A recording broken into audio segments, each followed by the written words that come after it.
It gives me no pleasure to inform you that once again, in a case of strange deja vu, we have a story about another deranged trans person who carried out another shooting. 2 people were killed, 3 others injured during a youth hockey game in Rhode Island. The dude, it's coming as no surprise, also killed himself. Here is some of the footage from that event.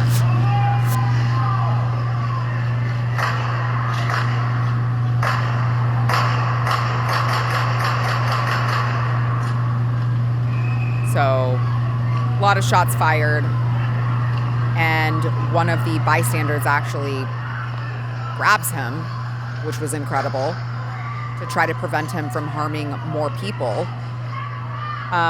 Really scary situation. Now, this time, at least, this is in Canada, and the police didn't try to protect the, we might hurt the dead trans person, mentally ill person's feelings. We don't want to dead name them. They were like, yeah, it's trans.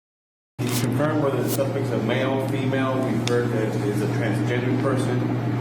Is that something that you have in terms of information? So what I can say right now that we have identified the person, the suspect, by a birth name. The birth name was Robert Dorgan. We have also learned that the person does go by the name of Roberta, also uses a last name of Esposito. So apparently you can change nationalities too. You can just flip from white to Latino, I guess. So he looks about how you would expect. Very beautiful, gorgeous, feminine dude. Roberta Esposito. Now, you're going to be shocked to hear this. History of family disputes. Yep. Turns out they're not all there. And that causes problems. He went through gender reassignment surgery in 2020. Also of note that the 2 victims who were killed were his ex-wife and their son. And one of the surviving children came and as they were leaving, she was leaving the police department, spoke briefly to reporters in transit after the shooting. Here's what she said. My father was a shooter. What happened? Shot my family. And he's dead now. What was the reasoning? Was there a family argument? He has mental health issues. I would say so. And by the way, I'm not trying to make light of this at all. I would freaking say so. And it wasn't the family's fault. And now that family have 2 family members who will never come back because we decided as a society to pretend like we shouldn't treat clear mental illness and delusion. Like we should just enable it. It's the only mental health condition, by the way. It's the only issue that people if you have an alcoholic, people are like, you should stop drinking. If you have a schizophrenic, they're like, you should, we need to get you help because what you're doing is not normal. You have a dude who wants to cut his dick off and you're like, very brave, actually. Yes, you are in fact a woman. Look how womanly you look. When are we going to decide that enough is enough? When are we going to decide? Here's a headline. Gender identity tied to past family disputes, court records show. Apparently, he lived with his father-in-law, and I don't know why, but after he went through gender reassignment surgery, the father-in-law decided, you're not going to live here. He tried to kick him out, and Dorgan told police that his father-in-law used a derogatory term for transgender individuals to say that no such person was going to stay in my house.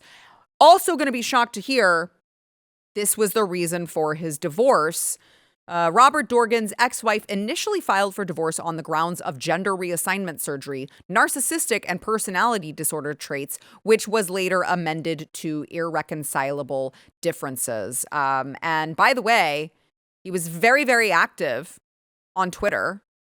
He actually sent a lot of tweets to my friend Alex Stein for all of his work in, trying to, what he was creating was satire, but to prove the point that we should not be enabling this delusion.